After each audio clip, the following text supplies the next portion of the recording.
కాకినాడ జిల్లా కిర్లంపూడిలో ఘోరం చోటు చేసుకుంది.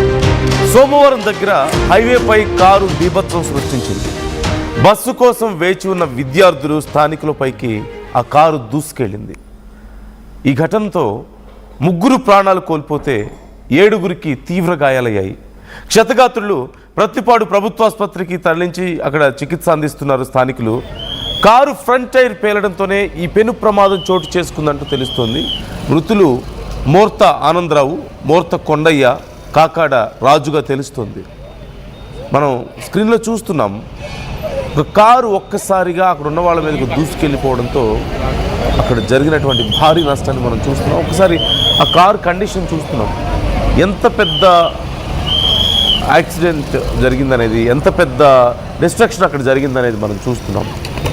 ఒక్కసారిగా అక్కడ ఉన్నటువంటి చిన్న పిల్లలు అక్కడున్న ప్రయాణికుల మీదకి దూసుకెళ్ళినట్లుగా తెలుస్తోంది. ఈ నేపథ్యంలో 3 ప్రాణాలు కోల్పోయారు, మరొక 7గురికి తీవ్ర గాయాలయ్యాయి. ఆ ప్రాణాలు కోల్పోయిన ఆ కుటుంబ సభ్యులు చూస్తున్నాం, వారి కుటుంబ సభ్యుల ఆర్తనాదాలు అక్కడ మనం చూస్తున్నాం.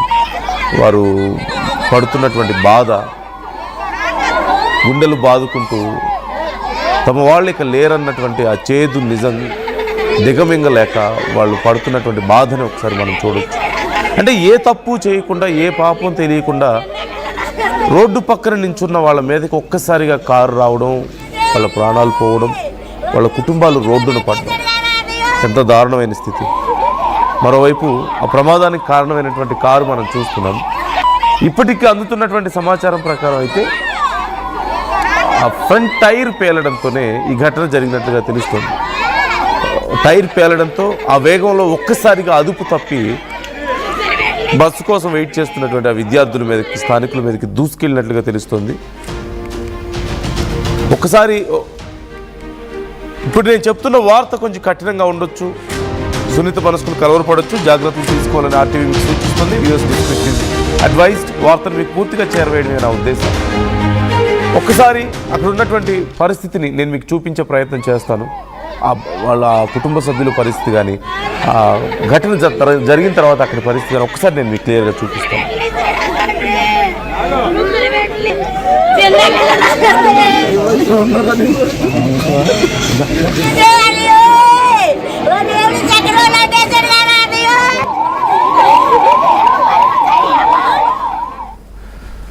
మరొకటి అక్కడ మనం అది కొత్త కారు లాగా కనిపిస్తుంది.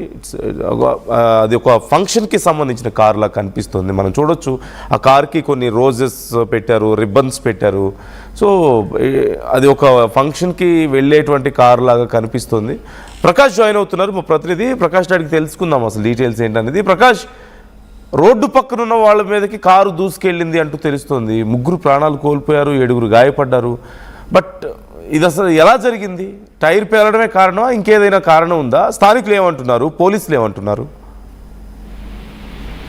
నందు, ఈ ఘటనపై అయితే ప్రస్తుతం పోలీసులు సంఘటన స్థలాన్ని చేరుకున్నారు. అలాగే దీనిపై విచారణ అయితే చేపడుతున్నటువంటి పరిస్థితి. ప్రధానంగా చూసుకుంటే ఈ రోజు ఉదయం సరిగ్గా 7:30 ప్రాంతానికి ఉదయం అందరూ కూడా స్కూల్కి వెళ్ళే విద్యార్థులు ఉన్నారు. వాళ్ళందరూ కూడా పక్కన పనులకు వెళ్ళేటువంటి వాళ్ళు ఉన్నారు. ఈ నేపథ్యంలో సరిగ్గా ఏదైతే సోమవారం నేషనల్ 16 జాతీయ రహదారి వద్ద బస్ స్టాప్ లో అయితే వెయిట్ చేస్తున్నటువంటి కొంతమంది స్కూల్ విద్యార్థులు, అలాగే వీళ్ళెళ్తున్న సమయంలో ఒక్కసారిగా అన్నవరం నుంచి పెళ్లి చూసుకుని తెల్లవారు అంటే ఉదయాన్నే ఇక్కడికి జగ్గంపేట సమీపంలో అయితే వెళ్తున్నారు. ఈ నేపథ్యంలో సరిగ్గా ఇక్కడికి వచ్చేసరికి సోమవారం వద్ద వచ్చేసరికి టైర్ ఒక్కసారిగా పేలిన నేపథ్యంలోనే ఇటుగా ఇక్కడ కాంప్లెక్స్ దగ్గర వెయిట్ చేస్తున్న వారిపై ఒక్కసారిగా దూసుకొచ్చింది. సంఘటన స్థలంలో స్పాట్ లోనే 3 అక్కడికక్కడే చనిపోయినటువంటి పరిస్థితి. మరొక 6గురికి అయితే తీవ్ర గాయాలయ్యాయి.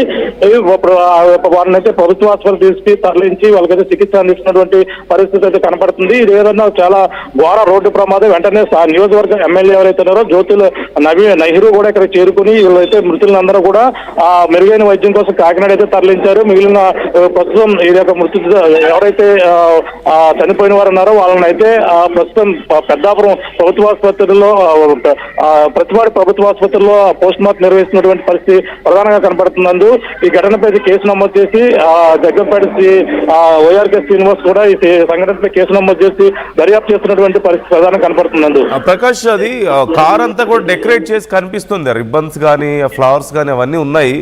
అదేదైనా పెళ్లికి ఏదైనా శుభకార్యానికి వెళ్తున్న కారా?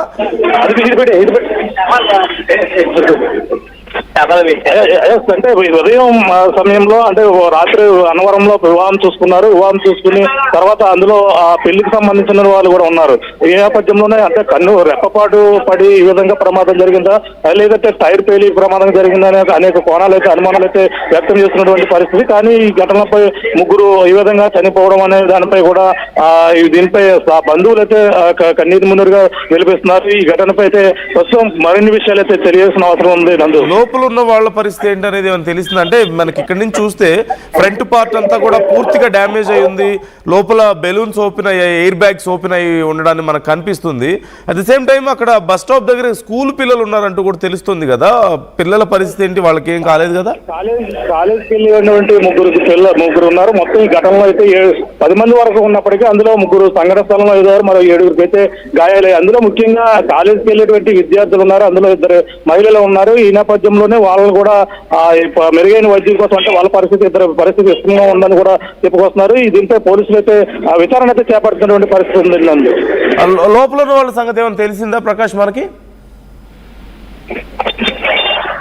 కారు లోపల ఉన్న వాళ్ళ కండిషన్ ఏమైనా తెలుస్తుందా? ఉన్న వాళ్ళు ఉన్న పెళ్లి బృందం ఎవరైతే ఉన్నారో వాళ్ళకైతే స్వల్ప గాయాలు అయితే తగినట్టుగా తెలుస్తుంది.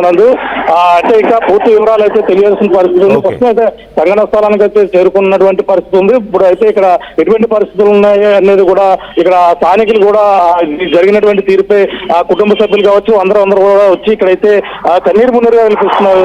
నందు థ్యాంక్ యూ ప్రకాష్. ఎప్పటికప్పుడు అప్డేట్స్ అందిస్తూ ఉండండి. వాళ్ళ కండిషన్ ఎలా ఉంది, కేసు విచారణ ఎలా జరుగుతుంది అనే దానికి సంబంధించి మనం ఒక్కసారి చూడొచ్చు. అది ఒక పెళ్లి కారుగా తెలుస్తుంది. పెళ్లికి వెళ్ళి వస్తుంది కారు. పెళ్లిలో సహజంగా పెళ్లి కొడుకుని పెళ్లి కూతుర్ని తీసుకువెళ్ళడానికైనా సరే, వాళ్ళని ఊరేగింపుగా తీసుకువెళ్ళే సందర్భంలో అయినా సరే ఈ కారును ఉపయోగించేటట్లుగా కనిపిస్తుంది మనకి. ఆ కారు చుట్టూ రోజెస్ కనిపిస్తున్నాయి, మనకి ఫ్లవర్స్ కనిపిస్తున్నాయి, రిబ్బన్స్ కనిపిస్తున్నాయి, చాలా నీట్గా కనిపిస్తుంది. సో ఒక శుభకార్యానికి వెళ్ళి వస్తున్న సందర్భంలో ఆ పెళ్ళికి వెళ్ళిన వాళ్ళే ఆ కారులో వస్తున్న సందర్భంలో ఈ ఘటన జరిగినట్లుగా తెలుస్తుంది. ఒక శుభకార్యం నుంచి వస్తూ చివరికి ఇంత దారుణమైనటువంటి ప్రమాదానికి గురయ్యారు. ఆ ఫ్రంట్ పార్ట్ అంతా పూర్తిగా నుజ్జు అయిపోయింది. అంటే ఎంత బలంగా వెళ్ళి ఆ కారు తగిలింది అనడానికి, అంటే ముగ్గురు ప్రాణాలు స్పాట్లోనే అక్కడికక్కడే ముగ్గురు ప్రాణాలు కోల్పోయారంటే ఒకసారి మనం చూడొచ్చు ఆ కారు ఎంత బలంగా వెళ్ళి తగిలింది అనేది. ఆ ఫ్రంట్ పార్ట్ అంతా నుజ్జైపోయింది. అండ్ వీ కెన్ సీ అక్కడ ఒక చిన్న